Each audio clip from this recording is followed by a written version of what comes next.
Hello, welcome to law excellence. Welcome to PIB weekly current affairs.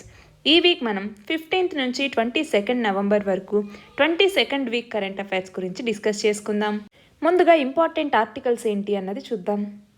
మన first article వచ్చేసి Bengaluru tech summit గురించి, రెండవది పరం సిద్ధి సూపర్ కంప్యూటర్ గురించి, మూడవది ఎల్ఎన్జీ ఫ్యూయలింగ్ స్టేషన్స్ గురించి, నాలుగవది 12th బ్రిక్స్ సమ్మిట్ గురించి, ఐదవది వర్చువల్ కోర్ట్ అండ్ ఈ చలాన్ ప్రాజెక్ట్ గురించి, ఆరవది ఎల్ఐసికి సంబంధించినటువంటి ఆనంద యాప్ గురించి, ఏడవది మైక్రో ఇరిగేషన్ ఫండ్ గురించి, ఎనిమిదవది ఇండియా లగ్జంబర్గ్ సమ్మిట్ గురించి, తొమ్మిదవది మేఘాలయ ఇంటిగ్రేటెడ్ ట్రాన్స్పోర్ట్ ప్రాజెక్ట్ గురించి, పదవది పిఎంఎఫ్ఎంఈ స్కీమ్ గురించి, 11వది లీలావతి అవార్డ్స్ 2020 గురించి, 12వది వరల్డ్ ఫిషరీస్ డే గురించి, 13వది ఇండియా థాయిలాండ్ కోఆర్డినేటెడ్ పెట్రోల్ గురించి, 14వది గ్లోబల్ కోయలేషన్ అగైనెస్ట్ హెచ్ఐవి గురించి, చివరిగా 15వది India's first green energy convergence project గురించి. వీటి గురించి ఇవాళ మనం డిస్కస్ చేసుకుందాం. ఇవాల్టి మన ఫస్ట్ ఆర్టికల్ వచ్చేసి బెంగళూరు టెక్ సమ్మిట్ గురించి. ఈ సమ్మిట్లో మన ప్రధానమంత్రి నరేంద్ర మోదీ పాల్గొనటం జరిగింది. ఇందులో భాగంగా టెక్నాలజికల్ సొల్యూషన్స్ గురించి, డిజిటల్ ఇండియా గురించి, ఇన్నోవేషన్ గురించి, అలాగే సైబర్ సెక్యూరిటీ గురించి డిస్కస్ చేయటం జరిగింది. ఒకసారి మనం చూద్దాం. మన ఇండియా యొక్క లోకల్ టెక్నాలజికల్ సొల్యూషన్స్కి గ్లోబల్గా వెళ్ళగలిగే పొటెన్షియల్ అనేది ఉంది అనేసి చెప్పటం జరిగింది. ఇండియాలో ఇంక్యుబేషన్ సెంటర్స్ నెంబర్స్ అనేవి పెరిగిపోతూ ఉంది. యూత్ అన్నది ఇప్పుడు సైబర్ సెక్యూరిటీ సొల్యూషన్స్కి సంబంధించి ఎఫెక్టివ్గా డిజిటల్ ప్రోడక్ట్స్ని సైబర్ అటాక్స్కి మరియు వైరసెస్కి అగైనెస్ట్గా తీసుకురావాల్సిన అవసరం ఉంది అనేసి చెప్పటం జరిగింది. మన గవర్నెన్స్ మోడల్ వచ్చేసి టెక్నాలజీ ఫస్ట్ అనేది మన గవర్నెన్స్ మోడల్. టెక్నాలజీ ద్వారా హ్యూమన్ డిగ్నిటీని మనం ఎన్హాన్స్ చేయవచ్చు, రైతులకి మానిటరీ సపోర్ట్ని అందించవచ్చు, ఆయుష్మాన్ భారత్ని సక్సెస్ఫుల్గా ఇంప్లిమెంట్ చేయొచ్చు అనేసి చెప్పటం జరిగింది. టెక్నాలజికల్ అడాప్షన్ని తీసుకుంటేనే మనకి ఎడ్యుకేషన్లో, హెల్త్లో, షాపింగ్లో ఇలా చాలా విషయాల్లో మనకి టెక్నాలజికల్ అడాప్షన్ అనేది ఉపయోగపడుతుంది అనేసి చెప్పటం జరిగింది. అంతేకాకుండా ఇక్కడ ఒక మంచి విషయం చెప్పారు చూడండి. ఈ ఇండస్ట్రియల్ ఎరాలో ఎవరైతే ఫస్ట్ మూవ్ అవుతున్నాము అన్నది విషయం కాదు, బెస్ట్గా ఎవరు మూవ్ అవుతున్నాము అన్నదే విషయం అనేసి చెప్పటం జరిగింది. అలా మన ఇండియా అన్నది బెస్ట్ మూవర్గా వెళ్తోంది అనేసి చెప్పటం జరిగింది. అంతేకాకుండా టెక్నాలజికల్ మరియు ఇన్నోవేషన్ ఇండస్ట్రీ ఏదైతే ఉందో దానికి మన పాలసీలో తీసుకునేటటువంటి డెసిషన్స్ అన్నవి లిబరలైజ్గా ఉన్నాయి. అంటే మనం ఐటీ ఇండస్ట్రీ మీద బర్డెన్ ఏదైతే ఉందో దాన్ని తగ్గిస్తూ ఉన్నాము. దాని ద్వారా టెక్నాలజీ మరియు ఇన్నోవేషన్ ఇండస్ట్రీని ఇంక్రీజ్ చేయొచ్చు అన్నది చెప్పటం జరిగింది. ఇక్కడ చూడండి, ఈ సంవత్సరం యొక్క థీమ్ వచ్చేసి నెక్స్ట్ ఈజ్ నౌ అన్నది ఈ సంవత్సరం యొక్క థీమ్. ఫోకస్ ఏంటి? ఇన్ఫర్మేషన్ టెక్నాలజీ మరియు ఎలక్ట్రానిక్స్ మరియు బయోటెక్నాలజీలో ఇన్నోవేషన్స్ మీద ఫోకస్ చేయటం జరిగింది. ఏమేం కన్సర్న్స్ రైజ్ చేశారు? ఇప్పుడు పెరిగిపోతున్నటువంటి సైబర్ సెక్యూరిటీ మూలంగా డేటా ప్రొటెక్షన్ అన్నది ఇంపార్టెంట్ అయింది. సైబర్ సెక్యూరిటీ థ్రెట్స్ అనేవి పెరుగుతున్నాయి, దాని నుంచి బయటికి రావాలి. గవర్నెన్స్ని మిగిలిన ఏరియాస్కి కూడా టెక్నాలజీలో తీసుకెళ్లాలి అనేది చెప్పటం జరిగింది. అంతేకాకుండా రోబస్ట్ సైబర్ సెక్యూరిటీ సొల్యూషన్స్ని తీసుకురావాల్సినటువంటి అవసరం ఉంది. దాని ద్వారా సైబర్ అటాక్స్ మరియు వైరసెస్ నుంచి మన డిజిటల్ ప్రోడక్ట్స్ని ప్రొటెక్ట్ చేసుకోవాల్సిన అవసరం ఎంతైనా ఉంది అనేసి చెప్పటం జరిగింది. ఇండియాలో టెక్నాలజీ రోల్ ఏ వాటిలో ఉంది అనేసి మనం ఒకసారి చూద్దాం. ఇక్కడ చూడండి, ఇందాకే మనం చెప్పుకున్నాం ఇండియా యొక్క గవర్నెన్స్ మోడల్ అన్నది టెక్నాలజీ ఫస్ట్ మోడల్ అనేసి మన ప్రధాని చెప్పటం జరిగింది. అలాగే పిఎం కిసాన్ మొబైల్ యాప్, దీని ద్వారా ఫార్మర్స్కి డైరెక్ట్ బెనిఫిట్ ట్రాన్స్ఫర్ డీబీటీ అనేది కలిగించడం జరుగుతుంది. అలాగే ఫార్మర్స్కి సంబంధించిన కంప్లీట్ డేటాబేస్ని డిజిటైజ్ చేయటం జరుగుతుంది. దీని ద్వారా ఫార్మర్స్కి వాళ్ళు ఏదైనా ఆధార్ కార్డ్స్లో కరెక్షన్ ఉన్నా చేసుకోవచ్చు, వాళ్ళ యొక్క అప్లికేషన్ స్టేటస్ ఏంటి అనేది తెలుసుకోవచ్చు. దాని ద్వారా బ్యాంక్ అకౌంట్స్ వాళ్ళకి క్రెడిట్ హిస్టరీ అన్నది బ్యాంక్ అకౌంట్స్కి వాళ్ళకి తెలుస్తుందన్నమాట. వీటన్నింటి కోసం ఈ పిఎం కిసాన్ మొబైల్ యాప్ అనేది ఉపయోగపడుతుంది. అలాగే ప్రధానమంత్రి గరీబ్ కళ్యాణ్ యోజన, దీని ద్వారా గవర్నమెంట్ అనేది డిజిటల్ టెక్నాలజీని తీసుకొచ్చి డైరెక్ట్ బెనిఫిట్ ట్రాన్స్ఫర్ని బెనిఫిషియరీకి అందించేలాగా దీన్ని తీసుకురావటం జరిగింది. దీని ద్వారా బెనిఫిషియరీకి డైరెక్ట్గా వాళ్ళ అకౌంట్లోకే మనీ అనేది క్రెడిట్ అయ్యేలాగా చూస్తారు. అంతేకాకుండా ఈ లాక్డౌన్ టైంలో బ్రాంచ్కి వెళ్ళి మనీ తీసుకోవడం అంటే కష్టం కాబట్టి డైరెక్ట్గా వాళ్ళ అకౌంట్స్లోకే మనీని క్రెడిట్ చేయటం జరుగుతుంది. అలాగే ఆయుష్మాన్ భారత్ అన్నది టెక్నాలజీని యూస్ చేసుకుని ఓవరాల్ కాస్ట్ ఆఫ్ హెల్త్ కేర్ని రెడ్యూస్ చేయటం కోసం ఈ ఆయుష్మాన్ భారత్ స్కీమ్ని తీసుకురావటం జరిగింది. ఆర్టిఫిషియల్ ఇంటెలిజెన్స్ మొబైల్ అప్లికేషన్స్ అన్నవి high quality, low cost, patient centric మరియు స్మార్ట్ వెల్నెస్ సొల్యూషన్స్ని అందిస్తాయి. అలాగే ఆరోగ్య సేతు అనేది ఒక యాప్ అనమాట. ఇది ఇండియా యొక్క ఫస్ట్ కాంట్రాక్ట్ ట్రేసింగ్ యాప్. ఇది ఆరోగ్య సేతు అనేటటువంటి యాప్. ఇది టెక్నాలజికల్ సొల్యూషనిజం అన్నటువంటి ఐడియా మీద ఇది పనిచేస్తుంది. టెక్నాలజికల్ సొల్యూషనిజం అంటే ఏంటి? టెక్నాలజీ అన్నది సోషల్ ప్రాబ్లమ్స్ వచ్చినప్పుడు అది ఒక ఇంపార్షియల్ సొల్యూషన్గా పనిచేస్తుంది అన్నది టెక్నాలజికల్ సొల్యూషనిజం అంటే. వీటన్నింటినీ పక్కన పెడితే టెక్నాలజీ అన్నది గవర్నెన్స్లో కూడా ఒక ఇంపార్టెంట్ రోల్ని ప్లే చేస్తుంది. టెక్నాలజీని ప్రమోట్ చేయడం కోసం ఇండియా అన్నది డిజిటల్ ఇండియా మిషన్ అనేసి దీన్ని 2015లో లాంచ్ చేయడం జరిగింది. అలాగే యూపీఐ అనేసి యూనిఫైడ్ పేమెంట్ ఇంటర్ఫేస్ అనేసి అంటాము. అలాగే నేషనల్ డిజిటల్ హెల్త్ మిషన్ అనేసి దాని కింద హెల్త్ ఐడిని ప్రొవైడ్ చేయటం, పర్సనల్ హెల్త్ రికార్డ్స్ని తీసుకోవటం, డిజీ డాక్టర్ని తీసుకోవటం, అలాగే హెల్త్ ఫెసిలిటీ రిజిస్ట్రీ, వీటన్నింటినీ నేషనల్ డిజిటల్ హెల్త్ మిషన్ కింద తీసుకురావటం జరిగింది. అలాగే స్వమిత్వ స్కీమ్, ఇది ఆల్రెడీ మనం లాస్ట్ PIBsలో చదువుకున్నాం. స్వమిత్వ స్కీమ్ అంటే ఏంటి? Survey of villages and mapping with improvised technology in village areas అనేసి మనం అంటాం స్వమిత్వ. దీనిని రూరల్ ఏరియాస్లో ప్రాపర్టీ వ్యాలిడేషన్ కోసం తీసుకురావటం జరిగింది. ఇవన్నీ టెక్నాలజీని ప్రమోట్ చేయడం కోసం మన గవర్నమెంట్ తీసుకొచ్చినటువంటి ఇనిషియేటివ్స్.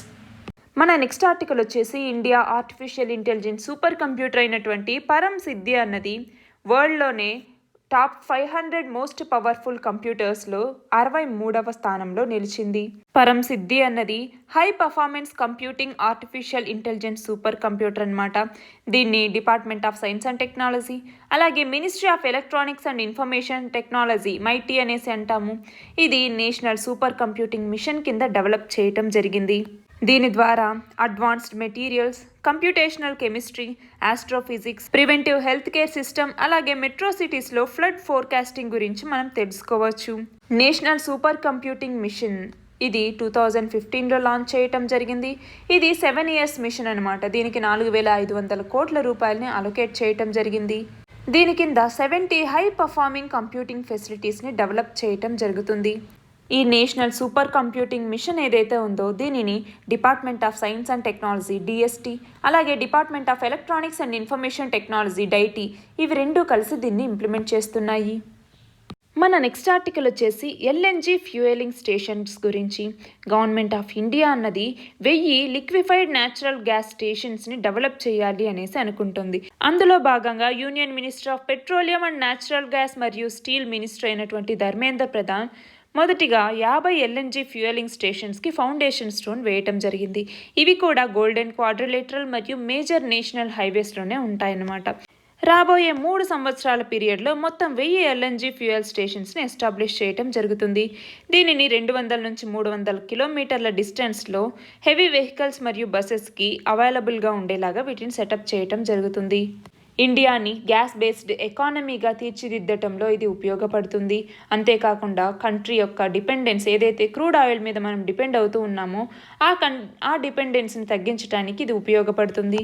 LNG అన్నది డీజిల్ కన్నా 40% చీపర్గా ఉంటుంది. అంతేకాకుండా ట్రక్స్కి ఒక సంవత్సరానికి 2 లక్షల రూపాయలని ఆదా చేయొచ్చు దీని ద్వారా అనేది చెప్పటం జరిగింది. ఇక్కడ చూడండి, LNG లిక్విఫైడ్ న్యాచురల్ గ్యాస్ అనేసి అంటాము. దీంట్లో ముఖ్యంగా మీథేన్, ఈథేన్ లాంటి కాంపోనెంట్స్ ఉంటాయి. LNG అనేది 40% చీపర్ అనేసి మనం ఆల్రెడీ చెప్పుకున్నాము. అంతేకాకుండా పొల్యూషన్ కూడా ఇది తక్కువగా ఎమిట్ చేయటం జరుగుతుంది. దీని ద్వారా సల్ఫర్ డయాక్సైడ్ ఎమిషన్స్ ఏవైతే జరుగుతూ ఉంటాయో వాటిని 100% తగ్గించవచ్చు. అలాగే NOx ఎమిషన్స్ని 85% తగ్గించవచ్చు. దాని ద్వారా సొసైటీకి చాలా బెనిఫిట్ కలుగుతుంది. అంతేకాకుండా ఇందాక మనం చెప్పుకున్నాం LNG స్టేషన్స్ని 200 నుంచి 300 కిలోమీటర్ల రేంజ్లో గోల్డెన్ క్వాడ్రిలేటరల్లో, అలాగే మేజర్ హైవేస్లో మొత్తం 1000 LNG స్టేషన్స్ని 3 సంవత్సరాల్లో డెవలప్ చేయటం జరుగుతుంది అనేసి చెప్పటం జరిగింది. అంతేకాకుండా ఇప్పుడు స్టార్ట్ చేసినటువంటి 50 LNG స్టేషన్స్ని కూడా కంట్రీ యొక్క ఆయిల్ మరియు గ్యాస్ మేజర్ షేర్స్ ఉన్నటువంటి IOCL, BPCL, HPCL, గెయిల్, అలాగే PLL, గుజరాత్ గ్యాస్, వీటన్నింటితో కలిసి జాయింట్ వెంచర్ కంపెనీస్ మరియు సబ్సిడరీస్ అన్నింటితో కలిసి LNG స్టేషన్స్ని ఎస్టాబ్లిష్ చేస్తున్నారు. మన నెక్స్ట్ ఆర్టికల్ వచ్చేసి 12th బ్రిక్స్ సమ్మిట్ గురించి. మన ప్రధానమంత్రి నరేంద్ర మోదీ ఈ 12th బ్రిక్స్ సమ్మిట్లో పాల్గొనటం జరిగింది. దీని సందర్భంగా మన ప్రధానమంత్రి నరేంద్ర మోదీ మాట్లాడుతూ గ్లోబల్ స్టెబిలిటీకి, గ్రోత్కి మరియు సెక్యూరిటీకి బ్రిక్స్ అన్నది ఇంపార్టెంట్ రోల్ని ప్లే చేస్తుంది అనేసి చెప్పటం జరిగింది. బ్రిక్స్ అంటే ఏంటి? బి అంటే బ్రెజిల్, ఆర్ అంటే రష్యా, ఐ అంటే ఇండియా, సి అంటే చైనా, ఎస్ అంటే సౌత్ ఆఫ్రికా. ఈ 5 కంట్రీస్ యొక్క యాక్రోనిమ్ వచ్చేసి బ్రిక్స్ అనేసి మనం పిలుస్తాము. ఈ బ్రిక్స్లో ఉన్నటువంటి పాపులేషన్ వరల్డ్ పాపులేషన్లో 42% మంది ఉంటారు. అంతేకాకుండా మన బ్రిక్స్ యొక్క ఎకానమీ కూడా మేజర్ రోల్ని ప్లే చేయటం జరుగుతుంది. పోస్ట్ కోవిడ్-19 టైంలో మన ఎకానమీని మల్టిప్లై చేసుకోవాలి అన్నా, గ్లోబల్ వాల్యూ చైన్కి కాంట్రిబ్యూట్ చేయాలి అన్నా కూడా బ్రిక్స్ అనేది మనకి చాలా ఉపయోగపడుతుంది. అంతేకాకుండా బ్రిక్స్ కంట్రీస్ మధ్య గనక మ్యూచువల్ ట్రేడ్ని గనక తీసుకొస్తే దాని ద్వారా మనకి ఈ ట్రేడ్కి సంబంధించి చాలా స్కోప్ అనేది పెరుగుతుంది. అంతేకాకుండా మనం మ్యూచువల్ ఇన్స్టిట్యూషన్స్ కావచ్చు, స్టెమ్స్ కావచ్చు, ఇవన్నీ కూడా గ్లోబల్ రికవరీకి కాంట్రిబ్యూట్ చేయగలవు ఎఫెక్టివ్గా అనేసి చెప్పటం జరిగింది. రష్యా ప్రెసిడెన్సీగా ఉన్నప్పుడు బ్రిక్స్లో కౌంటర్ టెర్రరిజం స్ట్రాటజీని తీసుకురావటం మాకు ఆనందంగా ఉంది. మేము ఈ బ్రిక్స్కి ప్రెసిడెన్సీ నెక్స్ట్ ప్రెసిడెంట్గా ఇండియా అనేది ఉంటుంది. మా ప్రెసిడెన్సీలో ఉన్నప్పుడు కూడా దీన్ని మేము కొనసాగిస్తాము అనేసి చెప్పటం జరిగింది. ఇండియా అన్నది UN సెక్యూరిటీ కౌన్సిల్లో రిఫార్మ్స్ తీసుకురావాలి అనేది ఏదైతే నమ్ముతూ ఉన్నారో దానికి మన బ్రిక్స్ పార్ట్నర్స్ నుంచి కూడా మాకు సపోర్ట్ ఉండాలి అనేసి ఇండియా కోరటం జరిగింది. డిజిటల్ హెల్త్ మరియు ట్రెడిషనల్ మెడిసిన్కి సంబంధించి బ్రిక్స్ కొలాబరేషన్తో ఇండియా అన్నది ముందుకెళ్తోంది అనేసి చెప్పటం జరిగింది. 2021వ సంవత్సరంలో ఇండియా ప్రెసిడెన్సీషిప్ వచ్చినప్పుడు కూడా intra BRICS cooperation, intra BRICS సాలిడారిటీని మరియు సాలిడ్ ఇన్స్టిట్యూషనల్ ఫ్రేమ్వర్క్ని డెవలప్ చేయడానికి మేము కట్టుబడి ఉంటాము అనేసి మన ప్రధానమంత్రి నరేంద్ర మోదీ చెప్పటం జరిగింది. మన నెక్స్ట్ ఆర్టికల్ వచ్చేసి వర్చువల్ కోర్ట్ అలాగే ఈ చలాన్ ప్రాజెక్ట్. ఈ చలాన్ ప్రాజెక్ట్ అన్నదాన్ని Assam chief minister of Assam launch చేయటం జరిగింది. దీనికి సంబంధించి ఈ ఫస్ట్ పాయింట్ అనమాట, ICT కమిటీ ఏదైతే గౌహతి హైకోర్టు ఉందో అది గవర్నమెంట్ ఆఫ్ అస్సాం అలాగే అస్సాం పోలీస్ వీటి అసోసియేషన్తో ఈ చలాన్ ప్రాజెక్ట్ని చేపడుతుంది. వర్చువల్ కోర్టుకి సంబంధించి ఇండియాలోనే సెకండ్ వర్చువల్ కోర్ట్ని మహారాష్ట్రలో న్యాయ్ కౌశల్ అనేదాన్ని రీసెంట్గా ఇనాగ్రేట్ చేయటం జరిగింది. దీనిని చీఫ్ జస్టిస్ ఆఫ్ ఇండియా అలాగే జస్టిస్ DY చంద్రచూడ్ వీళ్ళిద్దరూ కలిసి దీన్ని స్టార్ట్ చేయటం జరిగింది.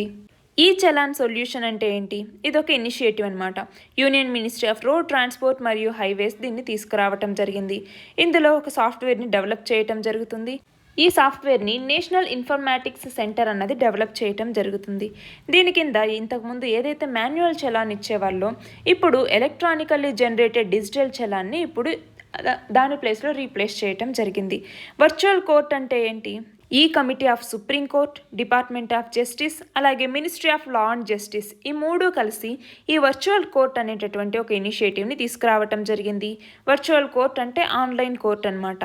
దీని కింద వర్చువల్ జడ్జ్ అనే వాళ్ళు ఉంటారు. వాళ్ళకి ఆ స్టేట్కి సంబంధించినటువంటి జ్యూరిస్డిక్షన్ మొత్తంలో 24/7 వర్కింగ్ అవర్స్ అనేవి వాళ్ళకు ఉంటాయి. మన నెక్స్ట్ ఆర్టికల్ వచ్చేసి LICకి సంబంధించినటువంటి ఆనంద యాప్ గురించి. ఆనంద అంటే Atmanirbhar agent new business digital application అనేసి అంటాము. ఆనంద దీని ద్వారా ఒక పాలసీని ఫిజికల్ మీటింగ్ అంటే కస్టమర్తో ఫిజికల్ మీటింగ్ లేకుండానే డిజిటల్గానే కంప్లీట్ చేయొచ్చు అనమాట. దీని కింద ట్రెమెండస్ రెస్పాండ్ అనేది వచ్చింది అనేసి చెప్తున్నారు. LIC అన్నది ఈ ఇనిషియేటివ్ని పేపర్లెస్ అలాగే కంప్లీట్లీ డిజిటల్గా దీన్ని తీసుకురావటం జరిగింది. దీని కింద ఇంతకుముందు ఉన్నటువంటి ఫిజికల్గా వాళ్ళని కలవటం కానీ లేదా ఫిజికల్ ఫార్మాట్స్ కానీ ఇందులో ఉండవు. ఇప్పుడు దాన్ని మొత్తం డిజిటల్గా మార్చడం జరిగింది. ఈ LICకి సంబంధించి పాలసీ యొక్క మార్కెటింగ్కి కూడా ఇంటర్మీడియరీస్ని కూడా డిజిటల్ యాప్స్ ద్వారానే కలుస్తూ ఉంటారనమాట. కోవిడ్-19 పాండమిక్ టైంలో ఎవరైతే డైరెక్ట్గా వెళ్ళి వాళ్ళ క్లయింట్స్ని కలవలేకపోతున్నారో వాళ్ళు కాంటాక్ట్లెస్ ఇన్సూరెన్స్ని అమ్మేలాగా అంటే కాంటాక్ట్లెస్ ఇన్సూరెన్స్ని సెల్ చేసేలాగా ఈ యాప్ని తీసుకురావటం జరిగింది. మన నెక్స్ట్ ఆర్టికల్ వచ్చేసి ప్రధానమంత్రి కృషి సించాయి యోజన కింద ఇరిగేషన్ కవరేజ్ని ఎక్స్పాండ్ చేయటం కోసం మైక్రో ఇరిగేషన్ ఫండ్ని 5,000 కోట్ల రూపాయలతో ఏర్పాటు చేయాలి నాబార్డ్ అనేసి కేబినెట్ అప్రూవల్ అనేది ఇవ్వటం జరిగింది.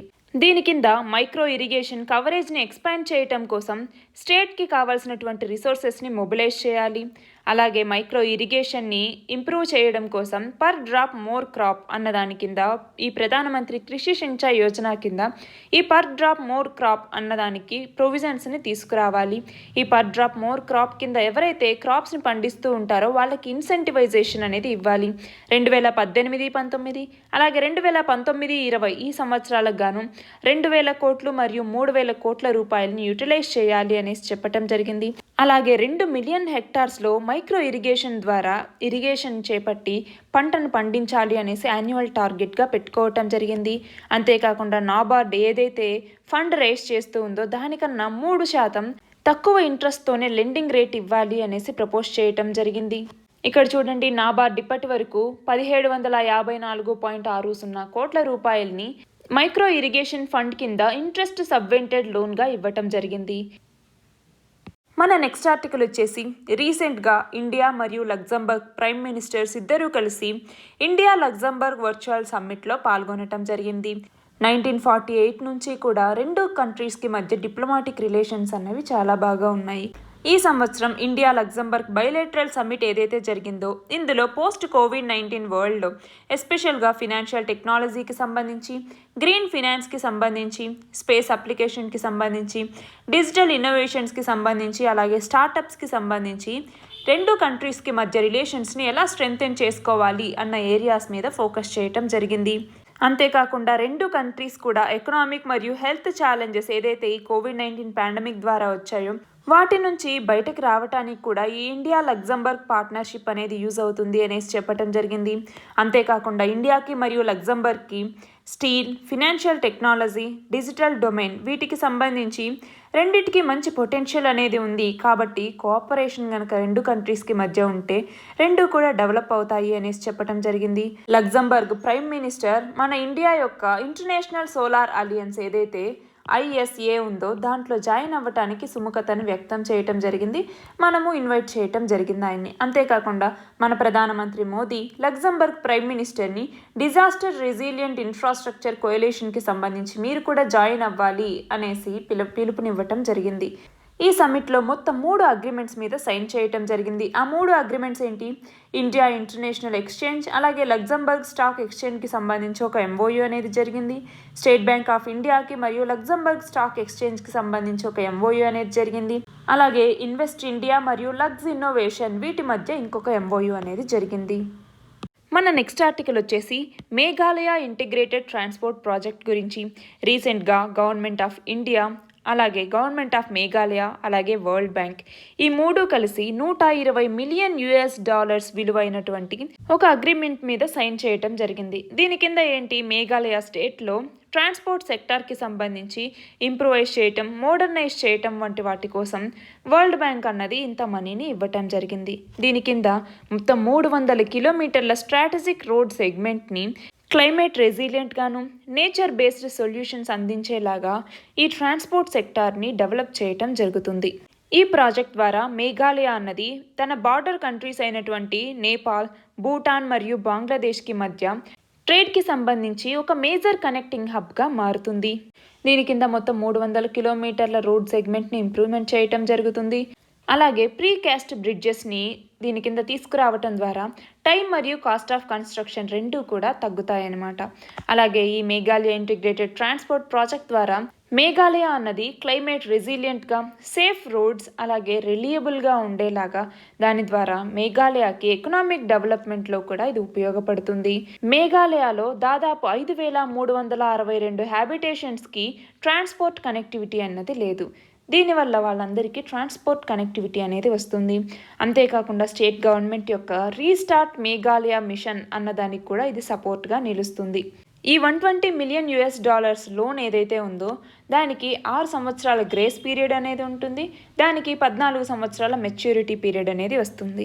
ఇక్కడ చూడండి, వరల్డ్ బ్యాంక్కి సంబంధించి 2020 సంవత్సరంలో వరల్డ్ బ్యాంక్ మనకి అంటే ఇండియాకి ఏమేం లోన్స్ అనేది ఇచ్చింది, అంటే ఏ స్టేట్స్కి ఏమేం లోన్స్ అన్నది ఇచ్చింది అనేది ఇక్కడ ఇవ్వటం జరిగింది. ఇక్కడ చూడండి, తమిళనాడు హౌసింగ్ సెక్టార్కి సంబంధించి $250 మిలియన్ లోన్ అనేది ఇవ్వటం జరిగింది. అలాగే 6 ఇండియన్ స్టేట్స్కి సంబంధించి స్కూల్ ఎడ్యుకేషన్లో క్వాలిటీ మరియు గవర్నెన్స్ని ఇంప్రూవ్ చేయడం కోసం $500 మిలియన్ లోన్ అనేది ఇవ్వటం జరిగింది. వెస్ట్ బెంగాల్ గవర్నమెంట్ కోవిడ్-19 సిచ్యువేషన్ని ట్యాకిల్ చేయటం కోసం 1950 కోట్లని ఇవ్వటం జరిగింది. అలాగే కోస్టల్ రిసోర్సెస్ని ఇంప్రూవ్ చేయటం కోసం $400 మిలియన్ ఇవ్వటం జరిగింది. అలా ఇండియాలో వేటి కింద వరల్డ్ బ్యాంక్ అన్నది ఈ సంవత్సరం ఏమేం లోన్స్ ఇచ్చింది అన్న లిస్ట్ అనేది ఇక్కడ ఉంది, ఒకసారి చూసుకోవాలి. మన నెక్స్ట్ ఆర్టికల్ వచ్చేసి PMFME స్కీమ్ గురించి. PM formalisation of micro food processing enterprises scheme అనేసి మనం అంటాము. రీసెంట్గా union minister of food processing and industries ఈ micro food processing enterprises scheme కింద ఉన్నటువంటి ఒక కెపాసిటీ బిల్డింగ్ కాంపోనెంట్ని ఇనాగ్రేట్ చేయటం జరిగింది. ఈ కంటెక్స్లో ఈ PMFME స్కీమ్ అంటే ఏంటి, దీని యొక్క ఎయిమ్ అంటే ఏంటి, దీనికి ఎంత అలొకేట్ చేశారు అన్నది ఒకసారి మనం చూద్దాం. ఇక్కడ చూడండి, ఆత్మనిర్భర్ భారత్ అభియాన్ కింద ఈ PM formalisation of micro food processing enterprises scheme PMFME స్కీమ్ని ఒక సెంట్రల్లీ స్పాన్సర్డ్ స్కీమ్గా తీసుకురావటం జరిగింది. దీని యొక్క ఎయిమ్ వచ్చేసి ఫుడ్ ప్రాసెసింగ్ ఇండస్ట్రీలో అనార్గనైజ్డ్ సెగ్మెంట్లో ఉన్నటువంటి ఇండివిజువల్ మైక్రో ఎంటర్ప్రైజెస్ ఏవైతే ఉన్నాయో వాటి మధ్య కాంపిటేటివ్నెస్ తీసుకుని రావాలి. ఈ అనార్గనైజ్డ్ సెగ్మెంట్ ఏదైతే ఉందో దానికి ఫార్మలైజేషన్ తీసుకొచ్చి ఫార్మర్ ప్రొడ్యూసర్ ఆర్గనైజేషన్స్ FPOs అంటాము, అలాగే SHGs సెల్ఫ్ హెల్ప్ గ్రూప్స్, అలాగే ప్రొడ్యూసర్ కోఆపరేటివ్స్ ఎవరైతే ఉన్నారో ఈ ఎంటైర్ వాల్యూ చైన్లో ఉన్నటువంటి వాళ్ళందరికీ సపోర్ట్ను కలిగించి ఈ సెక్టార్ని ఫార్మలైజ్ చేయాలి అన్నటువంటి ఉద్దేశంతో ఈ PMFME స్కీమ్ని తీసుకురావటం జరిగింది. దీనికి 2020-21 సంవత్సరం నుంచి 2024-25 వరకు మొత్తం 5 సంవత్సరాల కాలానికి గాను 10,000 కోట్ల రూపాయలని అలొకేట్ చేయటం జరిగింది. దీని ద్వారా దాదాపు 2 లక్షల మైక్రో ఫుడ్ ప్రాసెసింగ్ యూనిట్స్కి డైరెక్ట్గా అసిస్టెన్స్ అనేది కలుగుతుంది. మన నెక్స్ట్ ఆర్టికల్ వచ్చేసి లీలావతి అవార్డ్స్ 2020 గురించి.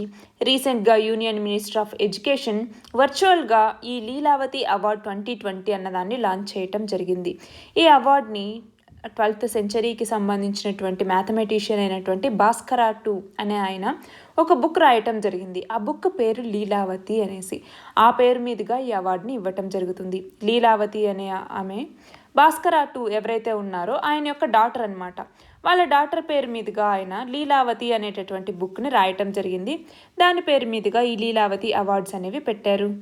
ఈ లీలావతి అవార్డు యొక్క థీమ్ వచ్చేసి ఉమెన్ ఎంపవర్మెంట్ అనేసి. దీని యొక్క ఆబ్జెక్టివ్ ఏంటి, sanitation, hygiene, health, innovation, nutrition, marketing, employment, technology, skill development, ఇలా అన్ని న్యాచురల్ రిసోర్సెస్కి సంబంధించి ఏవైతే ఉమెన్ రైట్స్కి సంబంధించి ఏవైతే ఇష్యూస్ ఉన్నాయో వాటన్నింటి మీద అవేర్నెస్ని క్రియేట్ చేయాలి అన్నటువంటి ఆబ్జెక్టివ్తో ఈ లీలావతి అవార్డు అన్నదాన్ని తీసుకురావటం జరిగింది. దీని కింద ఉమెన్ యొక్క health, self defence, sanitation, literacy, entrepreneurship, అలాగే లీగల్ అవేర్నెస్ ఈ ఏరియాస్లో ఈ లీలావతి అవార్డుని కవర్ చేయటం జరిగింది. ఇక్కడ చూడండి, ఉమెన్ హెల్త్కి సంబంధించి న్యూట్రిషన్, మెటర్నల్ మోర్టాలిటీ, అలాగే క్యాన్సర్కి సంబంధించి ప్రెగ్నెన్సీ ఇష్యూ, ఇవన్నీ ఉమెన్ హెల్త్ కిందికి వస్తాయి. సెల్ఫ్ డిఫెన్స్ అంటే ట్రైనింగ్, అవేర్నెస్ ప్రోగ్రామ్, ఏవైతే సేఫ్టీ మెజర్స్కి సంబంధించి వాటి గురించి, girl child safety, domestic violence వాటి గురించి సెల్ఫ్ డిఫెన్స్ అనేది. శానిటేషన్ మరియు హైజీన్ అంటే మెన్స్ట్రువల్ హైజీన్ కావచ్చు, హోమ్ ఎన్విరాన్మెంట్ కావచ్చు, హైజీన్ వాటికి సంబంధించింది. లిటరసీ అంటే బేసిక్ ఎడ్యుకేషన్, డిజిటల్ లిటరసీ లాంటివి లిటరసీ కిందికి వస్తాయి.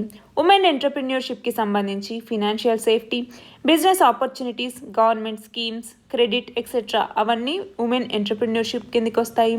లీగల్ అవేర్నెస్ అంటే ఉమెన్ రైట్స్కి సంబంధించి, డ్యూటీస్కి సంబంధించి, జెండర్ ఈక్వాలిటీ ఏదైతే సొసైటీలో కానీ వర్క్ ప్లేస్లో కానీ జెండర్ ఈక్వాలిటీ ఉందో వాటన్నింటికి సంబంధించి లీగల్ అవేర్నెస్ అంటాం. ఇవన్నీ దీని కింద ఉన్నటువంటి సబ్ థీమ్స్ అనమాట.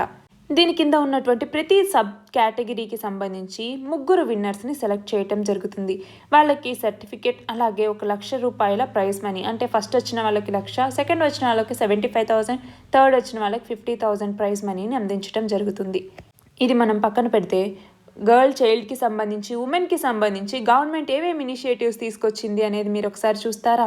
సుకన్య సమృద్ధి యోజన అనేసి, బేటీ బచావో బేటీ పడావో అనేసి, అలాగే CBSE ఉడాన్ అనేసి, స్మార్ట్ ఇండియా హ్యాకథాన్ అనేసి, ఇవన్నీ కూడా ఉమెన్ కోసం తీసుకురాబడ్డాయి. అలాగే గర్ల్ చైల్డ్ మరియు ఉమెన్ కోసం గవర్నమెంట్ ఏమేమి ఇనిషియేటివ్స్ తీసుకొచ్చింది మీకు తెలిసినవి కమెంట్ సెక్షన్లో పెట్టండి. మన నెక్స్ట్ ఆర్టికల్ వచ్చేసి వరల్డ్ ఫిషరీస్ డే గురించి. నవంబర్ 21ని మనం వరల్డ్ ఫిషరీస్ డేగా మనం జరుపుకుంటాము. దీనిని 1997వ సంవత్సరంలో స్టార్ట్ చేయటం జరిగింది. World forum of fish harvesters and fish workers అనేది న్యూఢిల్లీలో ఒక వరల్డ్ ఫిషరీస్ ఫోరంని కండక్ట్ చేయటం జరిగింది. అందులో మొత్తం 18 కంట్రీస్ పాల్గొన్నాయి. వాళ్ళు ఒక డిక్లరేషన్ అప్పుడు తీసుకురావటం జరిగింది. అప్పటి నుంచి 21 నవంబర్ని మనం వరల్డ్ ఫిషరీస్ డేగా జరుపుకుంటాము. దీని యొక్క ఎయిమ్ ఏంటి? ఓవర్ ఫిషింగ్, హ్యాబిటాట్ డిస్ట్రక్షన్ మరియు ఫిషెస్కి సంబంధించి మెరైన్ మరియు ఇన్లాండ్ రిసోర్సెస్కి సంబంధించి ఏవైతే థ్రెట్స్ ఉన్నాయో వాటన్నింటి మీద అటెన్షన్ తీసుకురావాలి అన్నటువంటి ఉద్దేశంతో ఈ వరల్డ్ ఫిషరీస్ డేని తీసుకురావటం జరిగింది.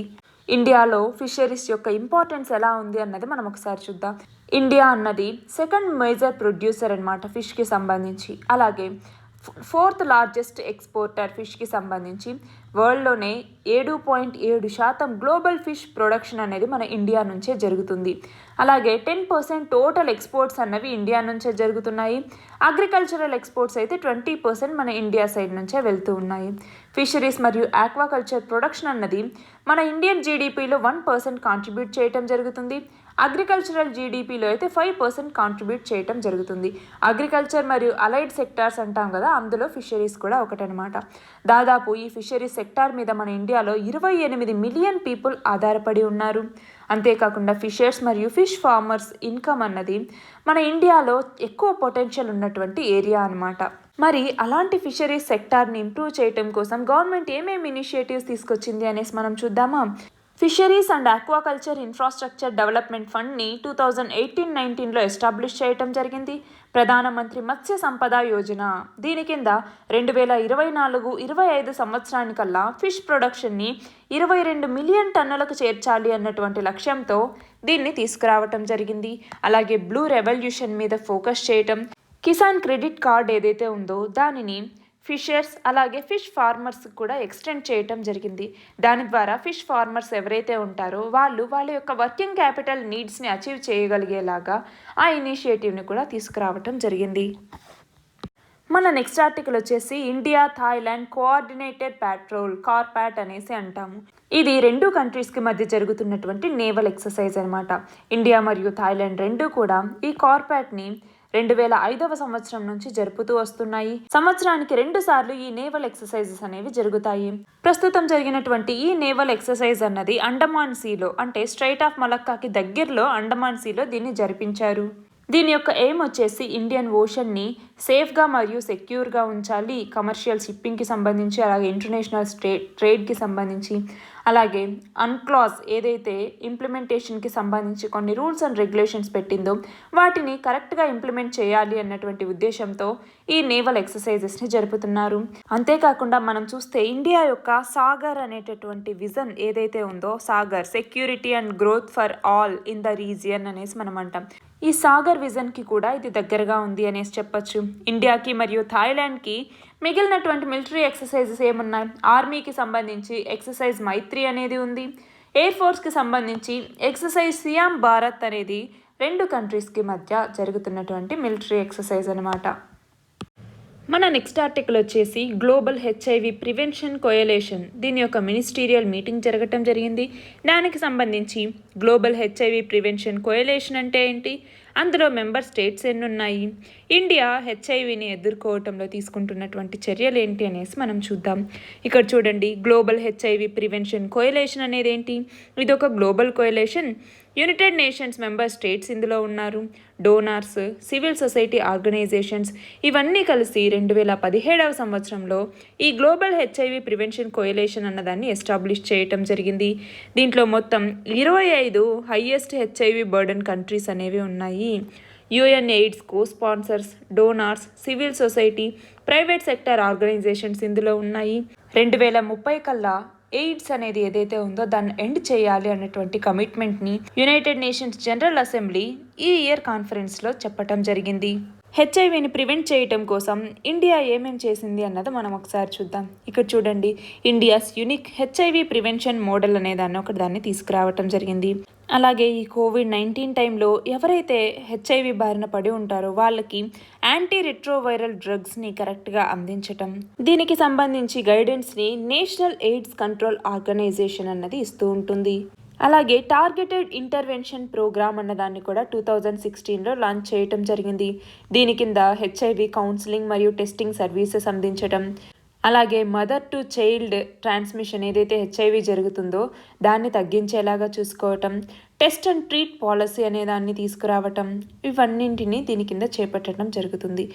అలాగే హ్యూమన్ ఇమ్యూనోడెఫిషియన్సీ వైరస్ హెచ్ఐవి, అలాగే ఎయిడ్స్ అక్వైర్డ్ ఇమ్యూనోడెఫిషియన్సీ సిండ్రోమ్, దీనికి సంబంధించిన ప్రివెన్షన్ మరియు కంట్రోల్కి సంబంధించి ఒక యాక్ట్ని 2017 సంవత్సరంలో తీసుకురావటం జరిగింది. దీని కింద హెచ్ఐవి ఇన్ఫెక్టెడ్ మరియు అఫెక్టెడ్ పాపులేషన్ ఎవరైతే ఉన్నారో వాళ్ళ యొక్క హ్యూమన్ రైట్స్ని కాపాడటం కోసం ఈ యాక్ట్ని తీసుకురావటం జరిగింది.